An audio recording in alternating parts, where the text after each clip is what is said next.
হাসিনার এই দেশে ফেরা কখনো সম্ভব না। যদি সে ফিরে, তাকে ফিরতে হবে ফাঁসির কাস্টে ঝোলার জন্য। ওসমান হাদির সহযোদ্ধারা যতদিন বেঁচে আছে বাংলাদেশে, জুলাইয়ের হয়তো অনেক শহীদ হয়ে গেছে, কিন্তু শহীদ ফ্যামিলি কিন্তু গুলোতে 2 জন 3 জন 4 জন 5 জন করে মানুষ আছে। এই মানুষগুলো যতদিন বেঁচে আছে ততদিন পর্যন্ত ওরা যাতে আর জীবনে কোনোদিন বাংলাদেশে ফিরে আসার স্বপ্নও না দেখে।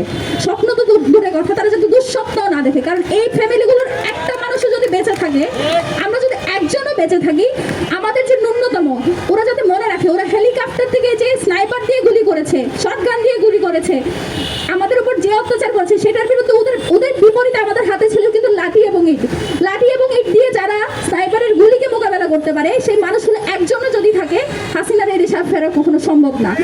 যদি সে ফিরে, তাকে ফিরতে হবে ফাঁসির কাস্টে ঝোলার জন্য।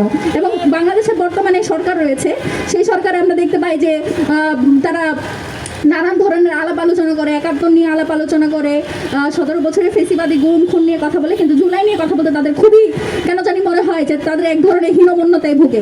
যেটা নিয়ে তারা হীনমন্যতায় ভুগে, সেই হীনমন্যতা যাকে নিয়ে ভুগে, সেই জুলাইয়ের কারণে আজকে তারা এখানে বসে আছে। আজকে তারা প্রধানমন্ত্রী হয়েছে, স্বরাষ্ট্রমন্ত্রী হয়েছে, অনেকে সেই যে মিথ্যা মামলাগুলো ছিল সেগুলো থেকে ছাড়া পেয়েছে। এগুলো কোনোদিন সম্ভব হতো না যদি না এই বাচ্চাগুলো সামনে আসতো। এখন যখন কেউ জুলাই নিয়ে কথা বলে, যখন জুলাই নিয়ে প্রোগ্রাম করে, তখন তারা যে জুলাই ব্যবসায়ী বা অন্যান্য যেসব ট্যাগিং দেয়, বারবার যেটা বলি, জুলাইয়ের কোনো দোষ ছিল না। জুলাইয়ের পরবর্তী যে মানুষগুলো অন্যায় করেছে, যে মানুষগুলো দুর্নীতি করেছে, আপনারা তাদের বিচার করেন। আমি আপনাদেরকে 100% কথা দিয়ে বলতে পারবো, এই যে জুলাই ফ্যামিলিগুলো, সেগুলোই সবার আগে সামনে গিয়ে হচ্ছে আপনাদের কাছে, আপনাদের সাথে থাকবে যখন আপনারা এই দুর্নীতিবাজগুলোর বিচার করতে যাবেন।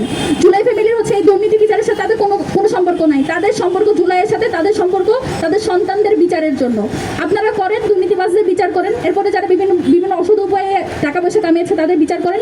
একই সাথে জুলাইয়ের যে হাসিনার যে রায় হয়েছে, সেই রায়ের বিচার করেন, তাকে ফিরায় এনে তাকে ফাঁসি কাস্টে ঝোলান। এই শাহবাগে আপনাদের মনে আছে, আমরা যখন জুলাইয়ের বিচার চাই তখন হচ্ছে অনেকে সব মব বলে।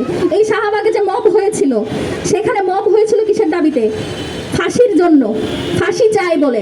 আর আমরা যখন আজকে দাঁড়াই বিচার চাই বলে, আর আমাদেরকে বলা হয় মব। মানে বাংলাদেশের বিচারিতা কোন জায়গায় গেলে ফাঁসি চাই হয়ে যায় হচ্ছে একটা বড় জাগরণ মঞ্চ, আর যখন আমরা বিচার চাই বলি তখন হয়ে যায় আমরা মব।